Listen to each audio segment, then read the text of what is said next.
Good morning, everyone. I'm Mitchell, also known as Sparky Pichu from Vidgamium, and welcome back to Let's Play Harvest Moon: A Wonderful Life. This is day 7. Last episode, we talked about Nerf Bacteria. This episode, we're going to talk about a different topic I was given to talk about. I'm looking for like a weed over here. There's always like a weed over here you can eat. I was reminded that I should turn these into vertical plots, which is what we're going to do today, but not there. Let's see, the light hoe. Actually I should probably water the crops first. Use the new watering can.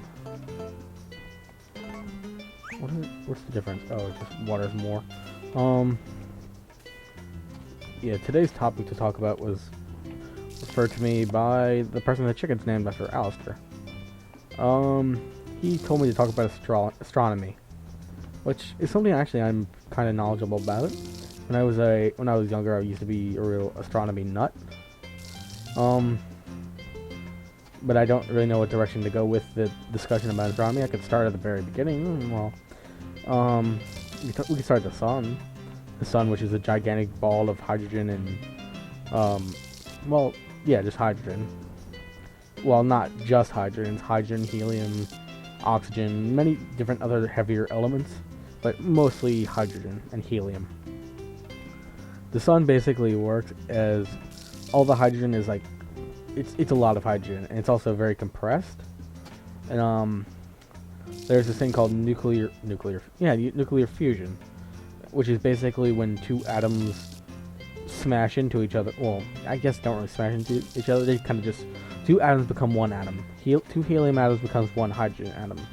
And when they become one hydrogen atom, some mass is lost, and we know from the formula E equals mc squared that that mass is turned into energy. And sorry if I keep saying because that means I'm thinking about what happens next. Yeah, but in order for fusion to occur, there needs to be immense amount of heat and immense amount of. There needs to be a lot of conditions, but there's this thing called quantum tunneling. When even if there isn't a chance for something to happen, it could still happen in this very, very, very small chance. And with the immense size of the sun, this chance is very high. Okay, I'm gonna count how many rows. This is 1, 2, 3, 4, 5, 6, 7, 8, 9, 10, 11, 12, 13, 14. 1, 2, 3, 4, 5, 6, 7, 8, 9, 10. So it would actually be better to... Shit. No, it would not be better to do that. It would actually be better to make horizontal columns, horizontal rows here, because you can have more horizontal rows of 10. Yeah, so I'm going to do that. I'm going to be told I'm wrong, though, because I am not thinking right. Anyway, there's this thing called quantum tunneling, where even if there isn't a chance, due to quantum mechanics being so crazy, it may. I guess I can't do too much of that. Damn. This person really needs to, I don't know, stop being so weak. But even if something can't happen, it still may. We could check on the chickens and everything. So, and there's so many atoms of hydrogen in the sun. This happens pretty regularly, where the small chance is met is like, I don't know, maybe. Let's just say it's a 0.0001% chance, because there's so many atoms it happens enough for there to be, well, the sun. And that's basically how the sun works. The sun creates a lot of energy, and this energy is plasma, and this plasma creates light. And then eventually this will end. I'm waiting for the sun to come up so I can do more. Eventually this will end in about, I think the estimate's about 5 billion years. Ooh, the cow's out of food. In about 500 billion years, the sun will run out of hydrogen and helium, and we'll have to start using heavier elements for fusion. Put the food in the bowl. We'll have to use heavier elements like iron and such. And heavier the elements get, it just eventually the sun becomes so dense that the sun will start to die. First thing will happen, the sun will grow a really big, like probably 100 or so times its size, in which it will engulf Mercury and Venus and be so close to the Earth that we would be vaporized immediately. And the sun would become a lifeless orb, probably with just its stream of files living on it. And then there's a possibility for either just to burn off all its materials, go supernova, which means it'll explode, and send all its materials outwards to become planets or another star or whatever, and be left with probably just a burnt out remnant of iron or carbon or just a heavy element, maybe lead or something, and that would probably be just like a black dwarf or a brown dwarf or etc. Mind you, I haven't studied too much on that part of the subject, but regardless. And I'm gonna do something. Oh yes, I have to go get the egg from the chicken. But yeah, at that point we'll be long dead. So no worries.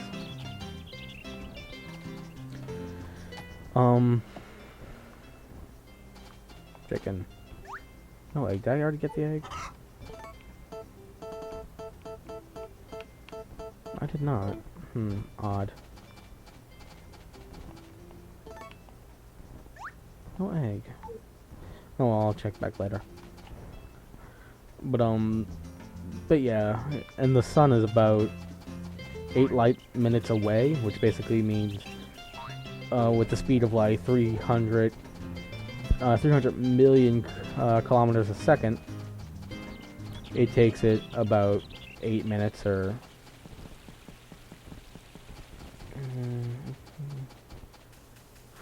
I'm not doing math in my head. Shut up. 8, 16, 24, 32, 6, 32, 40, 48. It takes about 480 seconds for the light to get over, with the speed of light being 300. I can't do the math in my head. And I'm not gonna do it. I'm not gonna have me in the past do it either, or me in the future do it either. If you want to do the math, feel free. I don't feel like doing it. And it takes about 8 minutes to get over here. So if the sun magically just went out, we wouldn't know it for about 8 minutes, and then we would panic. Actually, Vsauce did an episode about it. But what if the sun just randomly went out? I will post that in the description. I like Vsauce. Vsauce is a really good channel. I'm looking for Celia. I don't know where she went off to. But I guess it's just about the extent of my knowledge about the sun. Oh, it could also become extremely dense depending on the size of the sun, which our sun isn't extremely big. It's big, but it's not as big as other stars. There's other stars that are freaking massive. You can't imagine just how huge they would be. Though we can calculate it. I wonder where Celia is. This guy really needs to stop dying. But yeah, those stars are freaking massive. That when they go supernova and they become extremely dense and collapse in on themselves, they create their density, their pressure is so immense. The star collapses in on itself and becomes what we call a black hole, which we really don't know too much about at all, except that the gravitational pull of it is so strong that even light cannot escape a black hole. I mean, we have many theories about what's inside a black hole, but we really don't know for positive, because any experiment that we would think of to try to do with the black hole would destroy whatever thing we would try to send into a black hole. So we don't. And plus we don't have a black hole that's close enough. Everything is really, really far away in space. Really far away. Immensely far away. Like, if I remember correctly, going with the technology we would have, it would take a few months. Fertilized egg. It would take a few months for us to get to Mars. And Mars relatively isn't as far away as like Alpha Centauri or something like that. But regardless, moving on, we have Mercury. Mercury, I don't know too much about Mercury, but Mercury, the extent of knowledge I do know, is it's just a rock, basically a planet that has no life at all. None that really could survive. It's the closest to the sun. I can't even think of what it's made out of. I think it's made out of, how it'd be funny if it was made out of mercury, but it isn't. I think it's just made out of, like, I don't know, raw carbon. I really don't know too much about Mercury. I know more about Venus. Let's move on to Venus. Venus is a planet similar size to Earth. Oh, Mercury, by the way, is smaller than Earth. Ooh, bunny hop. Venus is similarly sized to Earth, and has often been called like the sister of Earth. I think that's probably where the name comes from, because Earth and I really don't know. It's really bad with mythology. But Venus does have a rocky surface. We have found, probably using satellites or telescopes that can see through that. And I think we have actually mapped the surface of Venus at least a little. But Venus has an atmosphere, a really thick atmosphere of sulfuric acid, which is basically just battery acid. And it has global warming too, where the global warming is so intense on Venus that the temperature everywhere on the planet is about 900 degrees Fahrenheit, which just doesn't sound fun. Actually, while we were trying to land on the moon, the Russians actually were sending probes to Venus, and they do have there's one picture I can think of. This is a famous picture of just like taken from a probe before it just melts, of just the ground of Venus and just the soil. It's the one picture that I know of the surface of Venus. But oh god, this guy really needs to stop dying. We'll never be able to grow crop in this, right? But I remember there being stories, like, they used to theorize what was on Venus, and one of the theories I remember being, it was just full of, like, dinosaurs and tropical forest, which would be really cool. But then again, I think people in the past, like, thought that about everything, like the center of the Earth and stuff like that too. But no matter. And then we have old Earth, old Terra, old home. I'm not gonna go into Earth too much because you know more about Earth than I probably do.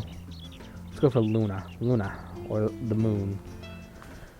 The moon has been theorized it was created a long time ago when Earth was just a ball of magma. And, oh, well, that's broken. When Earth was just a big ball of magma and lava, just a mess. That the moon was created from a planet just crushing into the Earth and sending huge bits of the Earth into space, orbiting around the planet.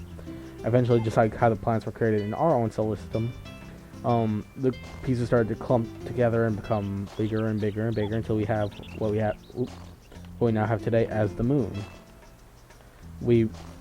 I think there is evidence of I don't know. I think there is actually evidence to support this theory, being like moon dust we found on the Earth, or vice versa, Earth soil we found on the moon. But we really don't have a crater point because this was such a long time ago that the crust of the Earth wasn't completely and utterly formed. Like, we have evidence, or at least I think, I could be wrong, but I think we have evidence of when the dinosaurs were wiped out. 65 million years ago. I think there was discovered that the Gulf of Mexico was actually a giant crater where the meteor would have hit to wipe out the dinosaurs at the end of the Cretaceous period. But regardless, that's how the moon was theorized created. We landed on the moon at July 20th, 1969. Yeah, 1969, where Neil Armstrong and Buzz Aldrin and Michael something, I forgot the guy who was in the probe the entire time, where they became the first people to, well, not Michael, the other people became the first people on the moon. Whew, that was a lot of talking.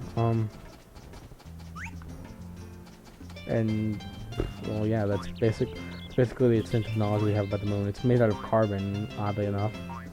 And they think they have frozen water on the moon.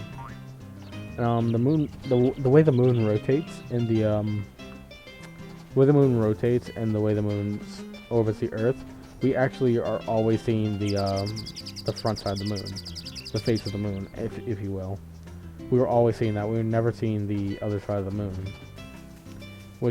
I mean, it probably would be pretty cold on the other side of the moon because it doesn't get too much sunlight, which is also why the moon glows, because the sun reflects it. Regardless.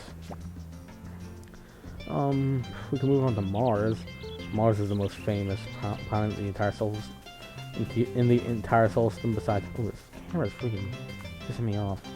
And in the entire solar system besides our own, being the red planet mostly made out of iron oxide, just rust. And theorized to have water. It does have ice caps. There's ice. I don't know if it's liquid water. I could be wrong. Might be ammonia or something of that nature. But it does have ice caps, and there is theorized to be ice on it, and in it. And it has been theorized that Mars at one time had liquid water. And this evidence or this theory is supported by just several different land formations that couldn't have been made other than by water. We don't know what happened to Mars's water. There could have been a million different theories about why Mars has no water, but as far as we know right now, it doesn't have any water. That's about the end of the story. There have been many different theories, many different books written about Mars and etc. Hell, freaking H.G. Wells' The War of the Worlds, I think, is written about Martians, or at least aliens of some sort. But yeah, Mars is a pretty popular planet when it comes to sci-fi, because everyone wants to see the life that began Mars. But as we saw in the movie Martians Attack, it doesn't end too well. Or Mars Attacks, I think, is the name of the movie. Anyway, there's not too much you could say about Mars. Its 2 moons are theorized to be just passing asteroids that got stuck in the Mars. Ooh, we have tomatoes. We have tomatoes. Soon to be harvested. Damn. I never did find Celia. Let's go look for Celia. I can't remember the name of the 2 moons. I think it's like Phoebe or Phoebe or something like that, and the other one's something else. But they're basically just it's theorized to be asteroids because moon, because Mars is so close to the asteroid belt. I mean, it would make sense, you would think, that Mars would eventually grab a hold of an asteroid. Which actually, asteroids used to be theorized to be planets. So back when telescope technology wasn't too great, people would find planets over there and be like, "Oh, look, it's planet number 1 and planet this and planet that." And then they realized, oh, there's so many planets out there that these can't be planets. And we categorize it as then we recategorize the planets as the asteroid belt. Because I mean, at that point we had 11 planets, not including Pluto, which that's a lot of planets. And then they just found like thousands upon thousands of rocky, icy objects out in this belt. I can't really tell you what they think the asteroid belt used to be. If I had to guess, using my extent of knowledge, it probably might have been a planet at one point, a big planet, a big terrestrial planet that may have just been destroyed somehow, and then the pieces scattered around the orbit of the sun like a ring. But regardless, oh, by the way, the first 4 planets are called terrestrial planets because they are rock planets. I'm gonna go into the bar. But the last 4 planets are called gas giants because they are made of mainly of gas. That dude isn't here. Where the hell is Stelia? Seriously. But the last 4 planets are called gas giants because they are made mainly of gas, and that's basically the entire story. The biggest planet in our solar system, in fact, being the next planet called Jupiter. Jupiter is probably made of methane and chlorine and all the other fun things that last couple planets are made out of. And basically, Jupiter is freaking huge. So it is theorized that because the immense pressure, the gases that make up Jupiter may have solidified into a core in the very core, but we really can't get into Jupiter's atmosphere to check this kind of thing because, well, it's pretty dangerous. So Jupiter is really cool, and actually, I should have mentioned this earlier when I was talking about Venus, but Ben Bova has 2 books called Venus and Jupiter, which are about both Venus and Jupiter and like trips to go there and different theories about what's on the planet and stuff like that. And I think they're really, really cool, and I remember reading them when I was young. I haven't reread them, but I remember reading them when I was young, and they were really good books. Let me go turn in my milk, I suppose. I'd recommend those to give those a read if you like sci-fi. But yeah, we really don't know what's under Jupiter's surface. But Jupiter does have what is called the big red spot, I think it's called, or just the big spot or whatever. The big red storm, basically, a big storm on the surface of Jupiter. And that's. Did I ever finish? Yeah, I did finish that. Never mind. Looking back, I probably should have done it the other way because I'm missing out on an entire row. What the hell? Sparky, I have to talk to you about the shipping items. Eek. Oh, eek. Get her, John. Get her, John. Damn it. John, you had one job. Oh, Sparky, thank goodness you're here. All of a sudden that dog started barking at me because you're trespassing on my premises. Territory? What's that? What? Pee? So the dog peed on her. Ellipsis.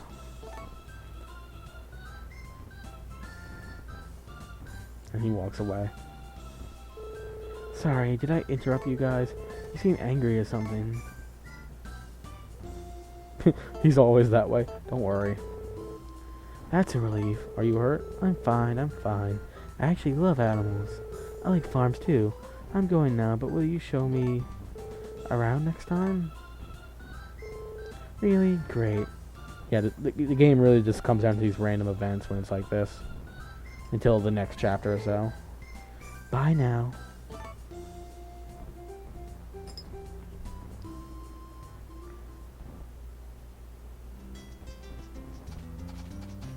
Yeah, we never did talk to him about the items. Yeah, but Jupiter has this gigantic storm on it that's massive, I think a couple 100 times the size of Earth. Okay, let's go into Taka's hut and talk to him about shipping items. I don't know if that's actually a relevant point or if that was just a thing. Not here? There's a freaking fridge in here. But I guess I'll finish talking about episodes next. I mean, the episodes. I'll finish talking about the solar system or astronomy next episode. At least the solar system. Because I'm going to record another episode tonight. Where did this guy go?